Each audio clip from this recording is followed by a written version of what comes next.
Except, Chris, you know what the joke is? Is that there is no opening crawl, because we're talking about the Mandalorian. What's up, bitches? This is Talkin TV. I'm Dom, the movie nerd. I'm back with Chris. What's going on, guys? Happy to be here, Please as tell always. me, you know what my New Year's resolution is? My New Year's resolution is that we need a nickname for you. I know you don't like it. We said it on the last episode, but we're gonna do it. I'm the movie nerd. Almost all my friends have like some sort of internet nicknames. You know, we're gonna find one for you. You've been doing YouTube for too long now. You need one. I'm sorry. It's just a thing that happens on the internet. All right. Well, we'll think about it. We'll think about it. I want it to be like my Talkin TV podcast we'll persona. find a way to work it in. We'll find a way to work it in. Trust me, I'm good at coming up with this stuff. We'll come up with it. But so, what's it called? First off, before we actually get into what we're talking about, it's a little bit of a repeat episode, but I just wanted to say that, again, tying in everything, so we're talking about a season finale. On our season finale for Talkin TV, guys, this is the official final episode for the first season aired in 2019. That's right. Yeah. End of a year, end of a decade, in order to beginning of a new one. I want friggin' 11 more seasons of this. Screw 10 seasons. Screw 6 seasons in a movie. Screw 10 seasons. I want freaking 12 seasons of this shit. Well, I want to go. We're at least contracted for 7. Exactly. I want to go longer than Friends. I don't quite want to go to the level of like It's Always Sunny, but It's Always Sunny is kind of a unique conundrum in and of itself, but I don't want to jump the shark. I don't want to go like Family Guy or Simpsons where they're just repeating shit over and over again. As long as it's fresh, I will do it, but I want at least 12, and I think that this upcoming decade is going to give us a decent amount to talk about, and yeah. I think so, and you know what I think? I would say let's not really put a definite pin on it. The only thing I definitely want to like stick a pin on and like, you know, hang it up for everyone to see is like a sincerest like thank you from us to you guys for listening. We've had a surprisingly larger amount of views across these 16 episodes than we could have ever imagined. It's literally only been 3 months, guys. So the fact that you're all tuning in, like Dom was saying, he's talking 12 episodes, 12 seasons, which is 12 years, because we are fired up and we couldn't be any more grateful. So thank you guys so much for A, checking out this podcast, and B, just like consuming it like it's wildfire. Like, thank you so much. I'm trying to do the math. If we do that right, that means that that'll put us into the 2030s. That'll put us past the 2020s. That'll put us into the 2030s. We'll be 40 years old and still doing this, bro. I'm down. Look, for it. As long as these guys are still with us, I'm gonna do it for as long as possible. I mean, don't get me wrong. I love the viewers. The viewers, the listeners are amazing. We can't thank you guys enough for continuing to come back and giving us those hard views. I get it. It's an hour. We're asking a bit much. You know, it's one thing to take, you know, like 4 or 5 minutes out of your day to watch a quick YouTube video. We're asking at least an hour of you guys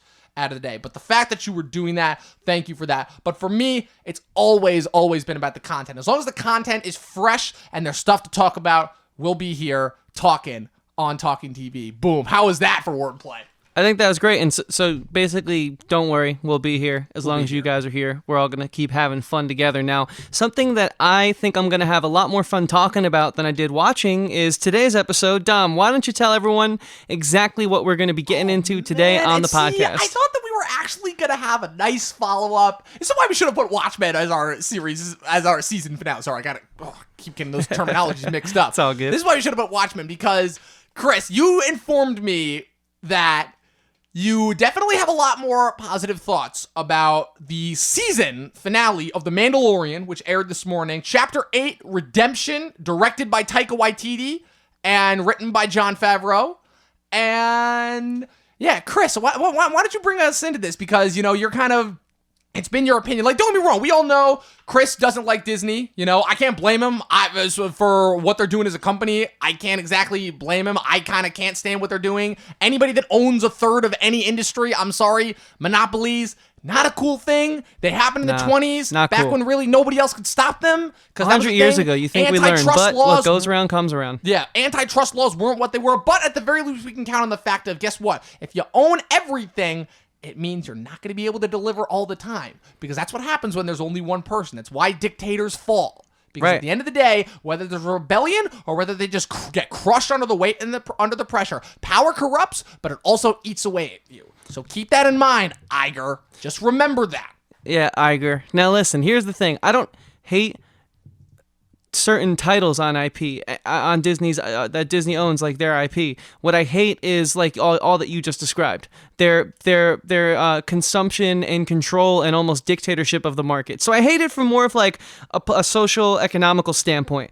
But like there are IPs that I love. Like Zootopia is in my top 10 favorite movies of all time. So don't think I hate Disney. It's just that I'm not going to be the guy who's going to drink the Kool-Aid and think everything they do is amazing just because they're like marketing it with some like bullshit social platform that you can't escape from everywhere you look by anyone in entertainment. Not that I don't agree with those platforms. Maybe I do. I keep my politics to myself. That's one reason. And two, it's just like, okay, cool. Like it's visually stunning and it looks good, but how's the writing? How's the cinematography? You know, I just think like we've lost those questions. So that's why like, yeah, I'm normally not tooting the horn of Disney, but I honestly have some pretty decent things to say about The Mandalorian. A lot nicer than I did about what we all did. I think about what was the name of that fucking shit movie? I forget the name at this point because I've just brain dumped how bad that film was. The shitbox of writing that was from the writer of Batman vs Superman, the movie that I've already forgotten because I already blocked it from my honestly brain. Can't remember the name because I blocked acknowledge it even exists. All that stuff. We don't need to talk about that. But but 2 weeks ago's episode, I will be a little nicer about that. Yeah, now, Dom, why don't you like crack the egg on this one? No Watchmen pun intended. Ooh, and dive us in and like let's take the first step into actually discussing like the Mandalorian finale and then the season as a whole. Yeah, so this is a little bit of a new territory for us because I think this is the first time that we've revisited a subject matter within, I would say, a certain amount of weeks. Yeah. I'm excited for this format. Because of course, I would say that one of our more popular episodes was when we covered the premiere of The Mandalorian. In when it aired Tuesday, November 12th, if I'm remembering the date correctly. And I'd say we both had different feelings on the pilot when it first aired. I enjoyed it. You did not, and your what's the word I'm looking for? Irreverence for it, I would say, grew steadily over time. And now that and here we are 8 episodes later. And here's what I'm going to say about it first, is that Filoni and Favreau, what they've been able to craft is, I would say, what we should have gotten before even rather than The Force Awakens. Overall, in terms of branching out and expanding upon the Star Wars universe. It may not always have been done in ways that we would have realized, but now that we're, hindsight is 2020, and now that we're on the opposite end of it, what I'm going to say is this. Filoni, having sat through now not just 1 but 2 full animated series that he's done. He did Clone Wars for Cartoon Network, and then he followed it up with Rebels on Disney XD. Overall, I'd say that I don't want to necessarily say I have not gotten a chance to watch Rebels yet, unfortunately, so I can't really comment on that. But from what I've heard, I understand that while Clone Wars is amazing for what it was able to do in terms of, again, getting the subject matter across and fleshing out that era of Star Wars in a way that I would say the prequels were largely unsuccessful doing. Don't get me wrong, the prequels had some dark moments in them, but in terms of but they were still relatively kiddie. I would say the only prequel that hedges much more so towards the adult is Revenge of the Sith.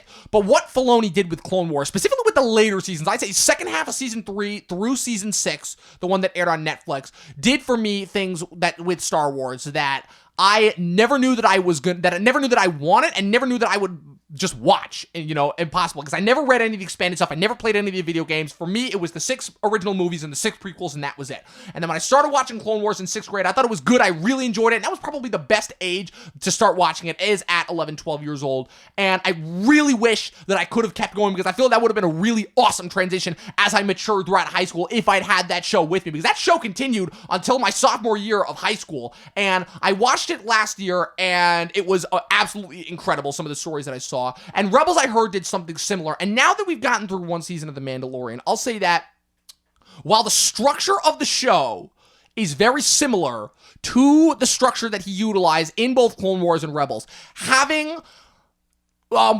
necessarily one main central story, but rather having it be as a set of kind of mini stories against the backdrop of the overall larger conflict, and utilizing our knowledge of Star Wars, of the Star Wars universe at the specific sects of history that he sets each one. Clone Wars between Attack of the Clones, Revenge of the Sith, and Rebels. Right before New Hope. I think Rebels ends only a couple months before the events of Rogue One. And now with Mandalorian, which takes place, roughly just right after Return of the Jedi, kind of beginning to cover the trek of the 30 years between Return of the Jedi and Force Awakens. And what I have to say is that, again, while we weren't exactly sure what we were getting going in, because this is not only just new territory for Filoni, his first live action property, but this is also new territory for Disney, opening their own streaming service. And I have to say that for what I got, now that I understand what it is the show is going to be and what it is going to be going forward, I have to say I was very impressed, especially considering compared to, overall just cohesively apparent that Favreau and Filoni clearly knew what they were doing and clearly had this planned out, unlike one Kathleen Kennedy. But yeah, that's my overall thoughts on it. Chris, take it from here. Yeah, so I can see why you would say that, but here's where I'm coming from. And so I'm actually I'm thankful that we do this podcast for many reasons, but the main reason really is because when you have to critique something and analyze things while you're watching it because you're going to do an episode on it, you sort of can take the blinders off and step out of the whole nostalgia factor when it comes to things like Star Wars and maybe, for example, I know that when the new Ghostbusters comes out next year, I'm not going to have those blinders on. And that's a very big title I grew up with. So that's one nice thing about watching this show. And so with that being said, I've learned a lot about why TV is A, my favorite source of media to consume, and B, I've actually been able to fine-tune even further the type of television I like, and it is not this structure, it is not this formula that The Mandalorian has given us. For a long time, I was very off-put by television solely because of the fact that what I had been exposed to prior, and I'm talking about when I was a little kid, a very little kid, because I actually started off in my single-digit years and early teen years being a movies guy, watching movies, because I didn't know that there was more to television than just your classic Law and Order format where the person gets killed in the beginning and you watch the two detectives inevitably uncover the killer at the end. I was like, wow, so people watch this exact thing in 400,000 different ways. I'm exaggerating, but you know what I mean. And so to see that in this universe from this company that owns 33% of the entertainment industry with unlimited resources just felt lazy. It just felt lazy. It felt like, hey, we have to make a Star Wars television show because A, we bought the IP for $4 billion, I think it was, and we're launching our first streaming service. So we have to have flagship shows because this is the new world of media, not just television or movies. This is the new world of media, right? The cable channel is becoming antiquated, but what's happening now is your streaming services are the new cable. So what did Channel 2 have back in the day? They had King of Queens, which was their flagship show. So now Disney has to have their flagship shows. And I'm sorry, but if this is what they can produce with all the money and resources they have, I'm not on board. Just simply am not on board. So I guess my question for you, because again, I understand everything where you're coming from, but again, we've talked about this a lot before, how sometimes it can be very easy to conflate your anger, I'll say, at Disney with the overall quality of the show. And I'll admit, for a first season of television, it's not, and now that I've sat through the first 8 episodes, it's not the greatest thing that I've seen since Sliced Bread. I'll admit, if this does make top 10 TV shows of the year, which I'm still considering it will largely be more so because of what it accomplishes, I would say, for a lot of different mediums, and more so the cultural impact than the overall quality of the show. I'll admit, what does it accomplish in your eyes? I am guilty of that. But for me, what I feel this accomplishes is, and I'll admit, a large part of that is because of how much Disney has fucked up with the movies. I will admit a large part of that is because. So I feel like if the movies had actually done their goddamn jobs and been the awesome, planned out sequel trilogy wrap up to this whole universe that we would have gotten, then I don't think we would be having this conversation at all. But clearly that's not the case, so here we are. So again, it's this conversation that we had before where it sucks that we have to expect mediocrity, but when the company that owns 33% of the industry has so far only churned out mediocrity, I'm sorry, I'm not going to be the one guy that just gets pissed off at everything just because I'm not getting what I want, That's not part of what being a critic is. Being a critic, and again, I feel like that's a large part of what a lot of these internet critics, these wannabe critics, I'm going to call them, have gotten confused. Is they've gotten, and because again, it's a large part of them are just fans and guys. They have confused what it is that they want to see from media. And we're also talking about a majority of people who don't act, again, I'm not even talking a matter of going to film school, because newsflash, you don't need to have gone to film school in order to be able to study film and its structure and how films work. So many of the people that I see on YouTube are fucking doing cool shit on YouTube, and they've never once done film school. They've looked it up and learned. And for those people, I give them all the credit. But here's my problem is that all of these wannabe critics online are bitching and whining and complaining about, again, I can't stand Alan Moore, going back to our Watchmen episode, but it's my problem with Alan Moore. I can't stand people who are bitching and whining and complaining about what it is that they want. They're not the ones that are making it. And yeah, it sucks that it's fucking Disney and all the money, all the resources, all the power in the world. And it sucks that they're not delivering something that I would say is overall great. But all that being said, For my money, again, it's not the greatest thing in the world, but I enjoyed what I got. I understood the structure. I understood what it is that the show is going for, and I understand its potential for the future. Now, granted, we don't have that yet. We don't know what this is going to be like 2, 3, 4 seasons down the road. Who knows? By the time we get there, I could be exactly in your position where I'm like, fuck this shit. This is just boring, meaningless, meandering. This is going nowhere, and there is no sort of end game in mind, right? That being said, how many first seasons have we seen had to play it safe because they didn't know whether they were going to get a second season? Parks and Recreation, which I have said is one of my favorite shows, has fucking literally, Amy Poehler said this on the 10-year panel that they said they thought they were going to get canceled at the end of every single goddamn season. The Wire battled getting canceled for years, and that's regarded as the greatest show of all time. Again, each of those first seasons, looking back in hindsight, we understand that those first seasons in great shows are fantastic looking back in hindsight. But again, hindsight is 2020. At the time, when those first seasons are airing, how often do you have a hit on your hands within the first season? Answer, almost never. You know, Sopranos, 1 in a million. Lost, Answer, 1 in a million. Watchmen. Breaking Bad, 1 in a million. Watchmen, 1 in a million. Game of Thrones, 1 in a million. Again, it just so happens that they all happen to be cohesive. And again, they happen a lot more frequently in our lifetime because of the advanced technology. But with that being said, I'm not willing to write it out. And again, we've also had this discussion before where... Oh, I'm not writing it out. No, I know, but I'm just saying in terms of the antithesis kind of to your argument, which is where you were saying you're not going to buy into it just because everyone else has their blinders on. You're right. You're 100% right. That is exactly how you should be thinking. But I guess where I'm coming from is I already have that understanding of what Disney is. But that being said, they are still capable of making good stuff. You even said it yourself, Zootopia, Rogue One. Again, Rogue One is in my top 3 Star Wars films. Again, more and more a fluke in hindsight. How the fuck that movie managed to be good? Not only good, but my favorite Star Wars movie out of this new batch of Disney Star Wars I'm actually excited for a spin-off show. Is amazing in hindsight. Looking back, that I can still enjoy that movie with all the shit that we've had to sit through. So let me just, because I like... But real quick, just to finish my point, I guess what I'm going to say is that I'm still going to enjoy the stuff and recognize quality stuff when I see it. And I'm also not going to write something off just because it's only one season. Yeah, no, I mean, I need you to understand that I'm not writing anything off, but as many movies as you've seen this year, I did a count. I watched 34 different seasons of television this year, 12 of them being shows that came out for the first time this year. And I gotta say, all of them, I think, were a little more bold and daring and had more of a voice, more of like a message that was clear and found than The Mandalorian. And so when I was making my list for our upcoming episode, our top 10 television shows of 2019. Can't wait for that episode, by the way. Tune in for that. We still have to figure out the order, but can't wait for that. The first couple episodes of season 2 are going to be, But it's going to be a dynamite episode. And so I've been thinking about this, and I've been thinking about this conversation because this is sort of like one of the few TV conversations we're going to have before that episode. So in preparation, I've been thinking about this, and it's like I could easily also have an anger against Netflix. They've sucked up and owned a bunch of the industry as well, and you know, their original shows seem to get more hype than, let's say, Amazon or Hulu. But it's not that like I have like this disdain or this like, you know, bitter taste for a certain company. I'm not happy about the fact that like Disney owns 33% of the entertainment industry, but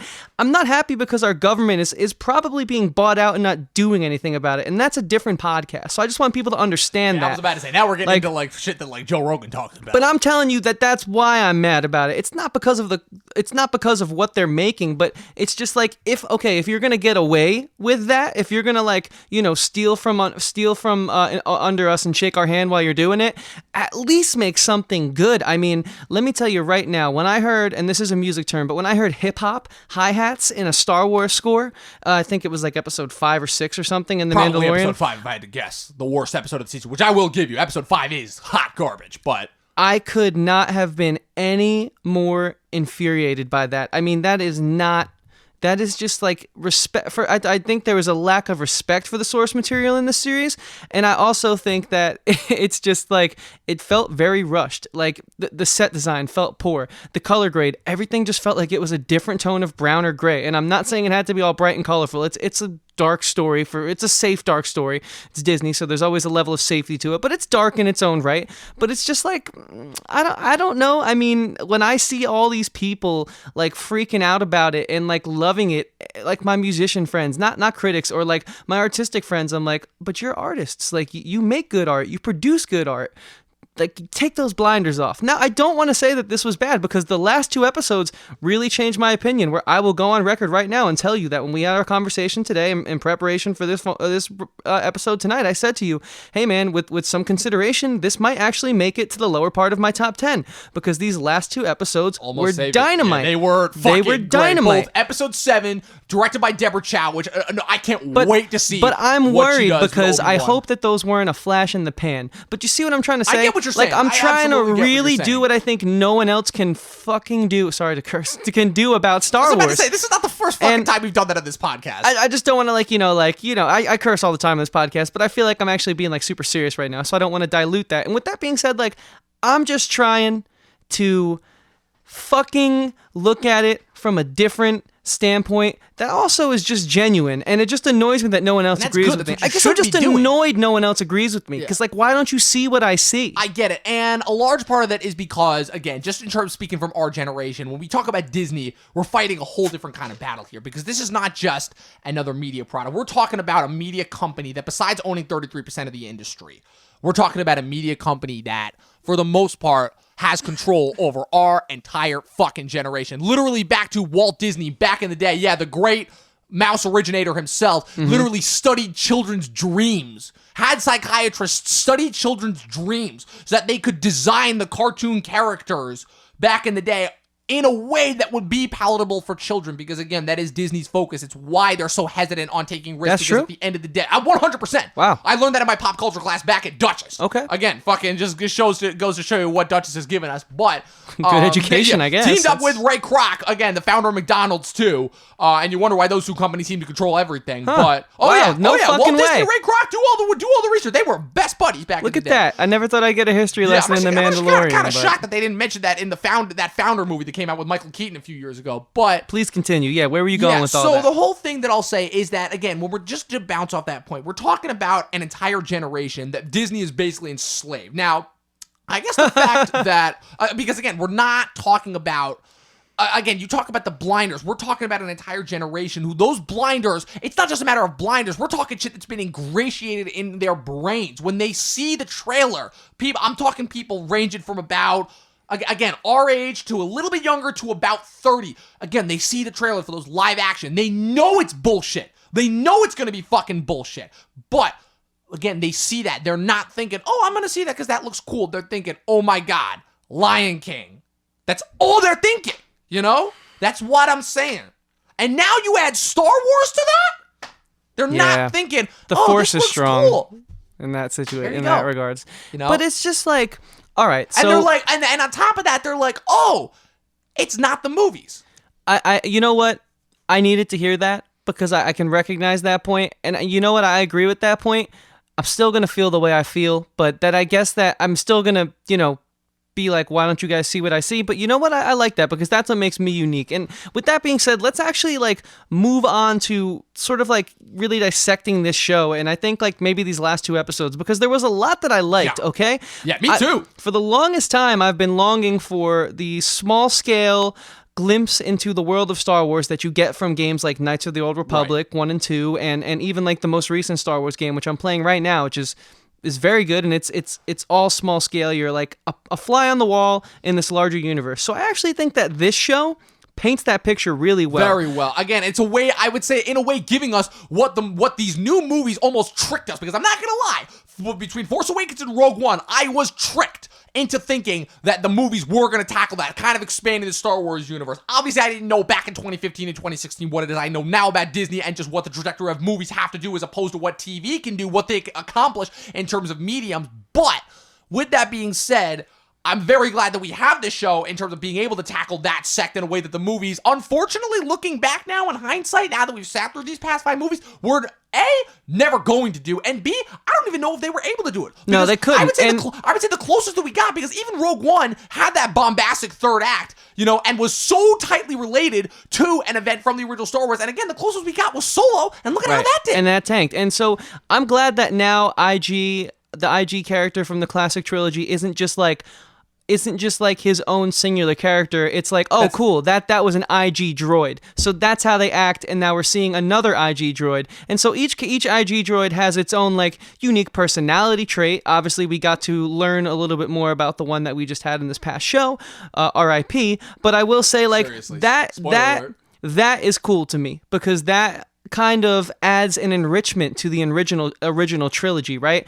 Seeing Mandalorians, now I can look at Boba or Jango, which I think it's Jango. It's Jango I believe is the man, and I looked, he was in the Mandalorian, but just to like so I can see him now as he was in the original trilogy and be like, okay, cool. So he was playing his own unique version of a Mandalorian, but he was also staying true to the clan, the tribe, whatever you want to call it, that he was a part of. The creed. And so for that, I appreciate it. Another thing I also appreciate about this show is you can have big Star Wars action moments on a small scale. Like, for example, that last, like, it was, the show is obviously derived from the Western structure. Yes, so we said that from the pilot. What do they call those? Mexican standoffs? Yes. Where they're like, he's waiting outside with like only like an army of 50 that's not stormtroopers. Quite the Mexican standoff. If I'm remember the specific terminology is with the Mexican standoff is it's when like it's a one-on-one, right? Like the Backs one-on-one, turned. either multiple people where they're all holding guns, and the suspense comes from waiting to see who's going to shoot first. Again, we did that when we shot our short. Yeah. Again, when I was ripping off Sergio Leone with the close-ups of the eyes. But that scene was cool because it's very much so like the bandits roll at the town on their horses, and everyone's like in their houses. The dust balls are rolling across, and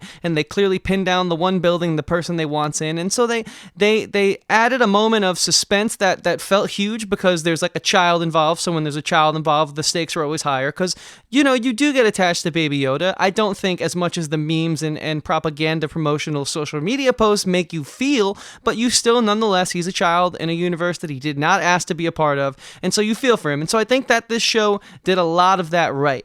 I just think it took a long time to get there. You know what I'm saying? Because I think these last 2 episodes they're almost perfect television for that Walker Texas Ranger desperado style of television, which is fine if that's what we would have had established earlier on, like other first seasons of shows I've watched this year did. You know what I'm saying? Yes, I absolutely get what I'm you're sorry saying, to rant. I just had to. That's fine. You're allowed to. That's what we're here for. But 2 points kind of off of that is that one, do you think that, and you don't have to answer it immediately, but just one, do you think that the build-up to how awesome these last 2 episodes would have worked if not for, I would say, again, not filler, but you need some kind of build. That's just like goes back to classical storytelling. Battle of the Bastards doesn't work if you don't have those episodes. If you just lead off with Battle of the Bastards, then you have something like that in every episode. You get used to that, and that doesn't work. Now, that's fine, but again, I think the show did a very good job of establishing that's not what it was going to be. But also kind of add to that, and kind of add to the overall point of how Filoni, besides literally being christened by Lucas as his sole successor during the Clone Wars, because this is something that not a lot of people know. Lucas actually worked very closely with Filoni during the Clone Wars when they were doing it back in the day. And this is why Filoni should have taken over Lucasfilm first, because what he did with the show, and I'll admit, there's definitely become a little bit of a distinction between Filoni's Star Wars and Kathleen Kennedy's Star Wars. This is literally no joke. This is how much I got from this one season of television, is that just in this one episode alone, there were references back to Clone Wars with the use of the Darksaber. I didn't think I was going to see that again after how it was utilized in the Clone Wars, but seeing Moff when he Gideon cuts himself use out that, of, that was cool. Yeah, literally no joke. The last time I saw that was when Maul killed Pre Vizsla at the end of Season 5 of Clone Wars, and then had to take it from him when Sidious captured him when they fought him on Mandalore. That was the last time I saw that saber, because remember, I haven't watched Rebels. So just learning that, seeing, again, the establishment kind of giving us finally some answers to The Mandalorian, how the connection with Baby Yoda has been established. And I know it's not Baby Yoda, but that's who it is. That's what the internet has officially christened it. Get over it. Yeah, get over it. Friggin', again, the stuff with the armor, the IG droid. Again, I'll admit a little bit part of that is Taika, because this is probably one of the first episodes of TV I've seen. Look, it's no secret that unless a director is directing an entire miniseries, director styles don't usually always stand out when it comes to TV. But Just the look at minute that Lost. I saw the banner between those two stormtroopers at the beginning of this episode, that's how I know. I'm like, okay, yeah, this is a Taika episode. And I don't know if the focus on the IG droid was Filoni's decision or Taika's decision, but if I had to guess, it's probably a collaboration between those three, because they got Taika on board. Taika at this point, with what he's done for Disney, is probably almost to the level, not quite to the level of Filoni and Favreau, but he's probably almost to the level, and Favreau obviously got to know him through the time in Marvel. They were both just recently in Avengers Endgame. And just everything that I feel like I've gotten from this finale just solidified to me, not necessarily that this is Star Wars, but that this is Filoni Star Wars. And this kind of goes into, if I'm going to open up a little bit about my personal attachment to Star Wars. We've talked a lot about different people's attachments and what Star Wars means to them, and how the fact of why Star Wars is such a universal topic, product, whatever, piece of media, is because it's one of the few things that everybody can look at and get something different from. You can't say that about a lot of movies, because even the Marvel movies, which I'll admit, again, you hate, I enjoy. But what I'll say is that the one thing that I will say that I cannot dispute with anyone is, yeah, they all feel the same. And for the most part, they accomplish the same thing and they do the same thing for all the people that like them. That's not a bad thing, but that's one thing that I do have to say, is that at the very least, I enjoy it as one overall story, but is not a lot of variety in there. And that's fine, but I do acknowledge that. What I've always enjoyed about Star Wars, I'm talking from the original Star Wars all the way until now, at least from what I've seen with the animated shows, because again, for me, it's primarily been that, the movies and the animated shows. That's about it. I haven't read the books, I haven't read the comics, but what I've liked is, to me, I'm just talking with each individual movie, good, bad, I get something different from them, and there's a unique voice to them. Even in the original trilogy, because again, the most consistent thing in this entire series has been the prequel trilogy, because that's the only trilogy that had one overall director, one overall vision throughout it. And even that trilogy, I find there's different things. I put Phantom Menace next to Attack of the Clones, next to Revenge of the Sith, and to me, those are three different movies, and I love that. Same thing with the original trilogy, same thing with this new garbage trilogy, because as bad as it is, and oh man, was it bad, at the very least, I can look at Force Awakens and I can look at Last Jedi, and they work so well together, weirdly enough, as kind of like, one is kind of like this grand overall, like kind of ode to nostalgia, while one is such a harsh deconstruction of nostalgia to the point of where, yeah, you thought that was great? Fuck you! This is what actually happened. Literally, like the way that those two work in tandem, while Talking also about Ryan being, Johnson? yes, while also being so different. I knew and then that. you I get just had to something like clarify Rogue for One, the you listeners. get something like Solo. That, to me, is what Star Wars is, because again, if we're talking about how Star Wars is the ultimate pinnacle of cinema, I've already told you about my thoughts on cinema and what cinema represents to me. And so seeing now kind of Filoni enact the vision and get something that, quite frankly, he should have gotten 4 years ago, that to me is what has made this special and what has made this stand out to me. Because it may not be exactly what Lucas envisioned, but to me, it sticks the closest to home as to what Star Wars is, while at the same time still creating its own brand new something that adds a little bit something new to this ever-expanding universe. Okay, I can see all that, and that makes sense, and that makes me understand your opinion and appreciate even a little more, I think, like how you feel and act about this IP. And so, in regards to your initial question, like, what did you ask me? You asked me something I'm gonna about... do a little bit of a diatribe there. Do you think that the last two episodes, that those action-packed, would have worked without the build-up? I'm not saying that the individual episodes were good, because I had just as much problems with specifically episodes 4 through 6. But because I even said it, because funny enough, in terms of the filler, I even called it before you did with episode 2, where I'm like, yeah, that was a good episode, but that still felt a little bit like filler, Yeah, like in typical Star Wars fashion, I mean, you can attest to this more than anyone. I had hope at first. And so with that being said, like, I don't want to really answer that question because I didn't write it, so I wouldn't have a proposed, like, the only way to answer that question was for me to be like, to write like a fan fiction script of how to get us to those last two episodes. Well, I guess I worded it wrong. I'm not saying like specifically from the writing perspective, because I But to me, that's how I think you'd fix that, is the writing. I guess, so. but at the same time, I'm not, like, overall, just in terms of, like, I'm not talking specifics. I'm just talking, like, again, how, from your understanding of how stories work, establishment, build-up, climax, de-escalation, ending, Well, yeah, I mean, I think, like, the only real episode that mattered much was, like, episode 3, in a sense that, like, it helped to solidify the tone of the show, the structure of the show, and also it introduced us to one of the key characters. But I'd also say that in a weird way, even with the bad episodes, every one of these episodes helped to establish the identity of the show, because whether you like them or not, they're still there, and they're still a part of what the show is. Yeah, I mean, they established the tone, but I just don't think they added to the overall arc of this first season. Now, with that being said, speaking of this first season, I found myself loving the moments more when our main cast wasn't on screen and when we had, like, the extras and even, like, sort of, like, background characters in play. Like, I can't tell you enough, and this is going to switch the conversation a bit because we're about halfway through, so I want to sort of dissect a little bit more about, like, the performances we saw outside of just the first episode. I think that aside from Taika Waititi, most of our main cast, and Carl Weathers was great, obviously. I think most of them fell short. Wait, you didn't like Taika? No, I'm saying aside from him and Carl Weathers, like, most of them fell short, really short. Oh, okay, so you didn't like most of them. The performances were just, I mean, even in that moment when they took the helmet off and he patched him up, Pedro I mean, Pascal, yeah. I felt like the pacing was all wrong there. It's like, go and watch any classic war movie. Go and watch fucking Platoon or something, and just, like, that moment where, like, he's about to die and they have to leave him and then the helicopters come and explode. Like, study that moment and then execute that scene right, because you had something there, and I just don't think you pulled it off. I mean, that's like what is the memory of the last episode for me. I think that's like the shell shock moment. Oh shit, he took his helmet off. Is he gonna do that again in future seasons? Like, if that's what we're watching for, I'm worried, but I'll still be there because I understand, because those last 2 episodes were strong. I understand absolutely where you're coming from. Again, kind of the game. Again, my biggest problem with the not Game of Thrones, but the fan reaction to Game of Thrones, where they're only watching who's gonna die next. That shit that I hate. It's like you're not watching it for the story. You're watching it almost like a sports event. It dilutes the art, in my opinion. It dilutes it, and I absolutely understand where you're coming from. I guess in that sense, to me, that didn't feel like something like just a moment that was there. That to me felt naturalistic, and especially because they even explained it. But again, a little bit explanation heavy.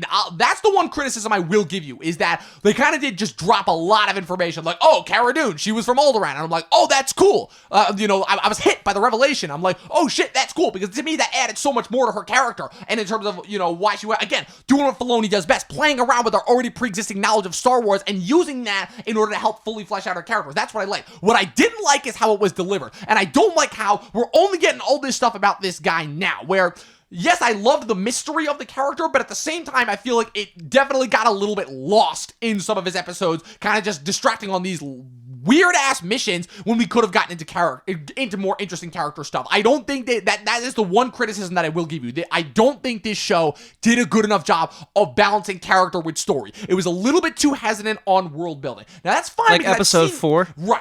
Episode 4 and 5 to me. Those are the ones. Yeah, I agree. I think you like episode 4 a little bit more than me, but episode 5, that was I was okay with episode 4, but that was episode the first. 4. That's right, you're right. I thought that it was the one dumbest where I was episode like, of the entire show. Oh god, so far. What's happening? Because again, episode 2, I was like, okay, it wasn't a bad episode, Bill but Burr it was no filler. better. He was no better in my opinion, but I mean, at least that episode offered an open-ended thing where we might see those 2 characters that escape come back in later seasons. Right. So at least we have that to look forward Holy to. shit, they never answered the thing from the end of episode 5 where yeah, you man, just see the light. just because I don't like it doesn't mean I don't pay attention. You're right. But and so but again, but just because there were problems, again, a lot of explanation, last-minute exposition that felt like last-minute exposition. I don't like that.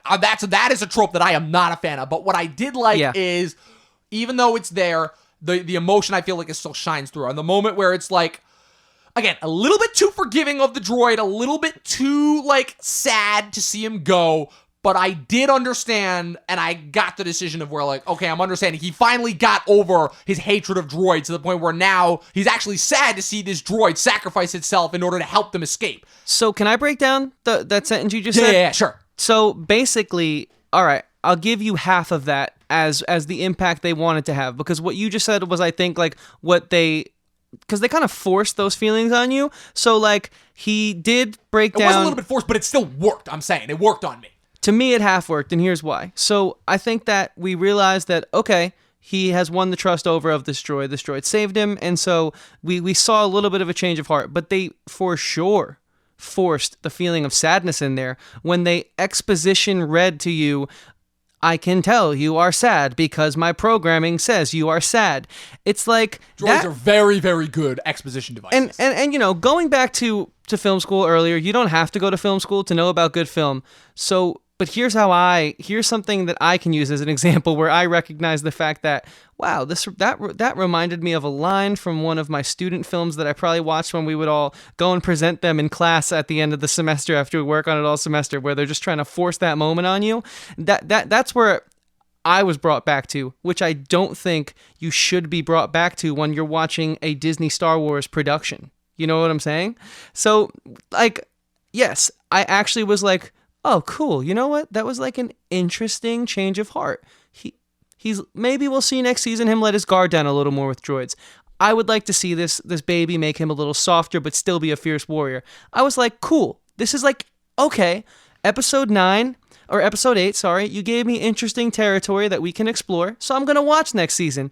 And then as soon as I had like that moment of like, cool, things are going so well, let's just watch them end this because I think it's going to be a great ending. They have to just like stab me in the side just a little bit just to remind me that I'm watching the fucking Mandalorian and not like classic George Lucas Star Wars. You know what I'm trying to say? Because it was a great episode regardless, but like, god damn it. And I'll tell you one scene where I feel like there was way too much exposition, and that just completely took away from the feeling that it was trying to accomplish, which is when they met up again with the armor, when they went into the sewers, and they found all the Mandalorians dead, which was a very powerful moment. Forgot about that too. That was a very powerful moment. I will admit, seeing all those Mandalorians stacked up, because again, a thing that I feel like it was not well enough done. It was very well established, not well acted upon, which was his connection to this last creed of of Mandalorians, which again dropped in a few sentences of exposition in episode 3 too.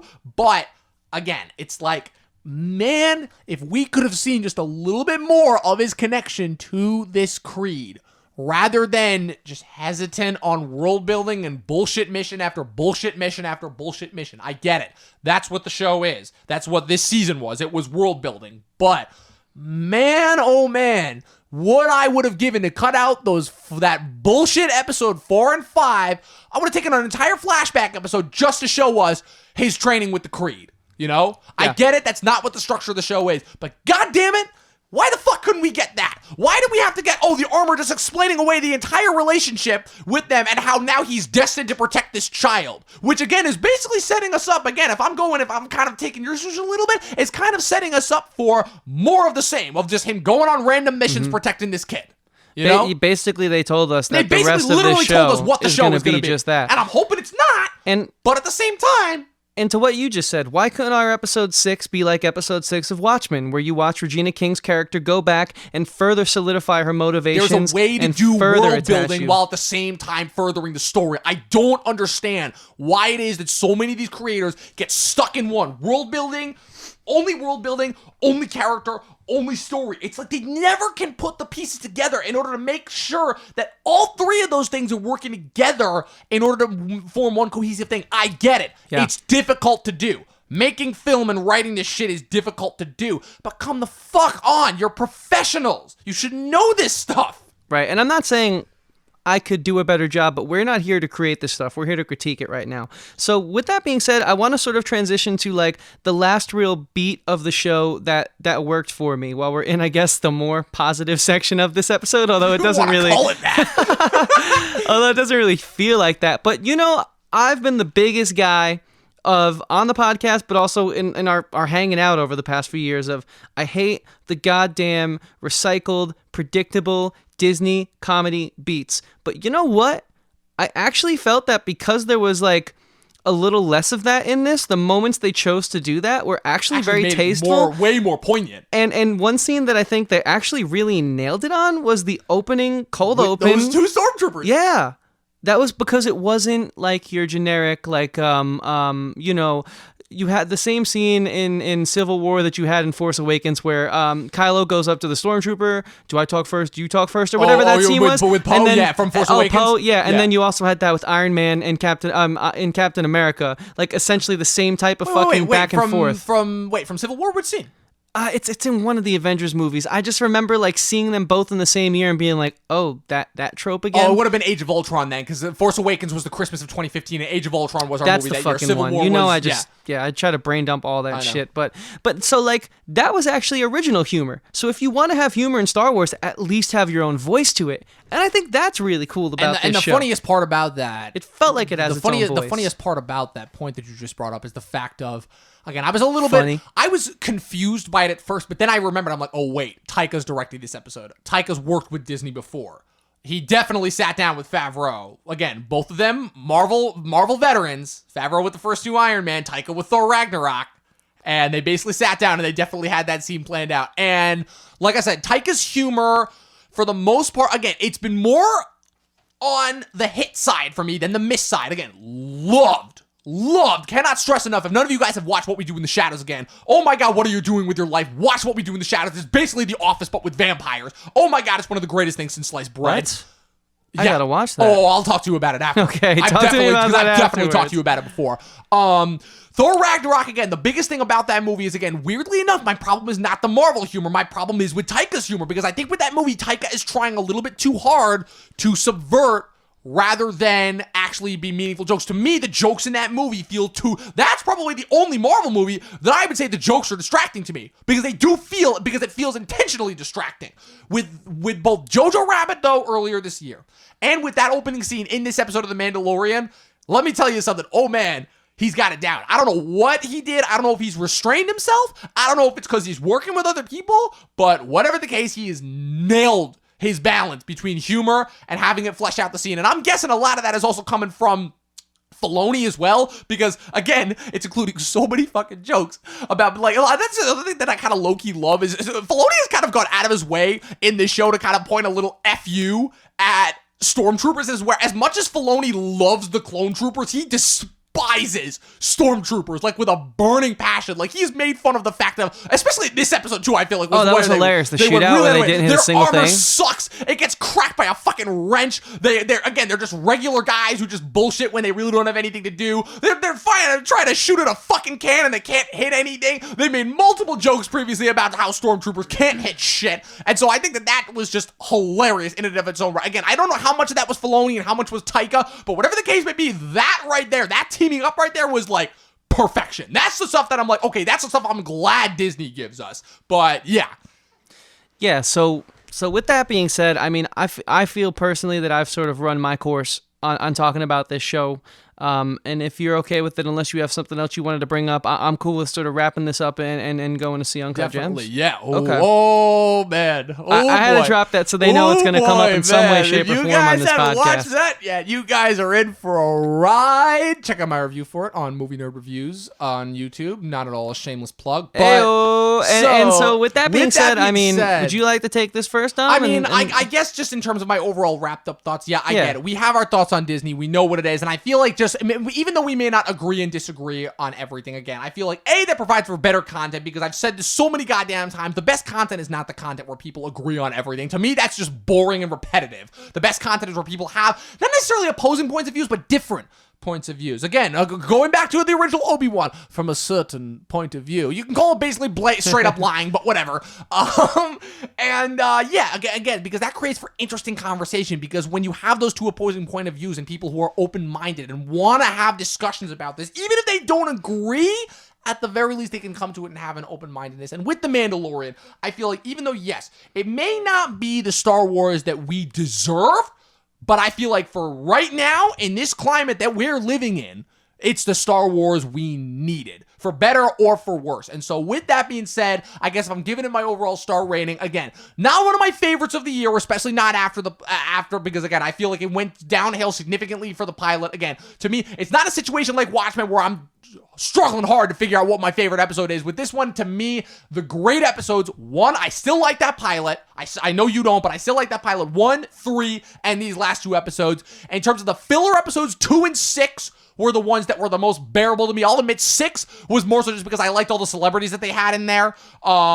And what's it called? And just for the fact that they had Bill Burr in there and it wasn't just like, obnoxiously Bill Burr. Like Bill Burr, I feel like fit the tone, even though that was probably the biggest celebrity cameo that they had that didn't feel naturalistic to Star Wars. And 2, I enjoyed for what it was. 4 and 5 to me were just the only like really just painful to sit through episodes, just in terms of overall. But overall, as a cohesive unit, it's not a 4-star show, but I'm going to say this is a 3.5. Which, again, considering from Disney and what we've gotten from them over the last couple of years, I'll fucking take it. Yeah, fair enough. I can tell you right now that I was not at all, I guess, put under a spell by the star-studded cast in Episode 5. If there was a good performance... 6. 6. If it was a good performance, that would have been a different case. But as far as I'm concerned, that episode can politely go fuck itself. Now, with that being said... I actually am going to come at this from a perspective that you probably didn't expect to have, and this is why I sort of like to save it for the podcast and our talks throughout the course of the day. Now, episode 8 and 9, as we like to use on the show as a terminology, the word dynamite, that's what those episodes were. They were straight dynamite minus a few mishaps, which we discussed. Wait, you mean 7 and 8? Yeah, sorry, I keep thinking Watchmen because it was obviously the better show. Yeah. But tune in to the top 10 episode next season in order to find out more of our thoughts, or just go listen to the previous Watchmen episode, which we uploaded on Wednesday. It is still available on Anchor and Spotify and all of the others places where you listen to your podcasts. Yeah, please go listen to that one. And so with that being said, I'm gonna, in typical Star Wars fashion, I'm gonna put my hope in this series because, like you said, it's all we got right now. That's working on some level. Not saying it's an amazing level, but compared to the movies. Yeah, so I'm gonna put my hope in this series because there were some saving graces there that I think gave me enough to not be so embittered by and to sort of lighten up a bit by. So with that being said, I think I am looking forward to season 2, but as your parents probably said to you as you were little kids, I mean, I know that I got this before a bunch of times. You're walking on thin ice, buddy, so you better clean up your act. And so with that being said, I'm going to give it a 3 out of 5. And is that the same rating you gave it? I gave it a 3.5. 3.5. Okay, so I've been a little lower than you on these TV episodes, but that's because I expect a lot about TV. I'm the TV guy. Yep, and so with that being said, you guys are our audience, and we just want to thank you once again for listening. We appreciate you giving us all your time in these past 3 months that we started this show. It really does mean a lot. And, if we don't hear from you sooner, have a safe and happy New Year's. And, Dom, why don't you sort of tell them where they can find us, find yourself, and you know the rest. You know how the show closes out. Well, if you've been listening to us these past couple of weeks, you'll know that we're on Anchor and Spotify and Apple Podcasts and all the other places that you listen to podcasts at Talkin TV, no G, or Talkin TV Podcast. It's one of the two. And you can also follow myself on YouTube at Movie Nerd Reviews across all platforms, Instagram, Facebook, YouTubes, all of the above. I just finished uploading. I have 2 videos left in my fall review series that I did. I just uploaded my Uncut Gems review today. Tune into that. And just an overall kind of a closing point, our last episode of the season before we get into the new year, the new decade, the new everything. Like this is unknown territory that we're about to enter. So I guess with that being said, and where can they follow that unknown territory? Like there's social media links for the show, right? Oh yeah, I just said it. All across at Talkin TV, across all the platforms. Anywhere Facebook, that matters, right? Instagram, any place that matters. And Talkin TV. Type in those words into your browser, you'll find it. Cool. Yeah. It's pretty neon. It's hard to miss. It is neon. It's pink and all that. Worked hard shit. on that logo. We did. We made it ourselves. Yeah, we did. And I'm very proud of it to this day. Now, with that being said, you can find me anywhere that matters as well, at Christian Evanko. It's just my name. Don't wear it out. I make music. Look up my band, The Stash. That's at The Stash, NY, as in New York, STASH. You know how to spell the. I hope you know how to spell the. And it's just like we're putting our all into all of our creative projects. Follow Dom's personal YouTube. Follow my band and keep joining us here every week because we're looking forward to what Dom's about to talk about, which is the new year. The new year, 2020. Can you say 2020 is now a thing? Bro, I didn't even think I was going to make it past 2012 in high school, and here we are about to enter 2020. What the hell? So I guess with that being said, with the normal wrap-up, some things change, but other things always stay the same. Watch more fucking movies, and in this case, TV.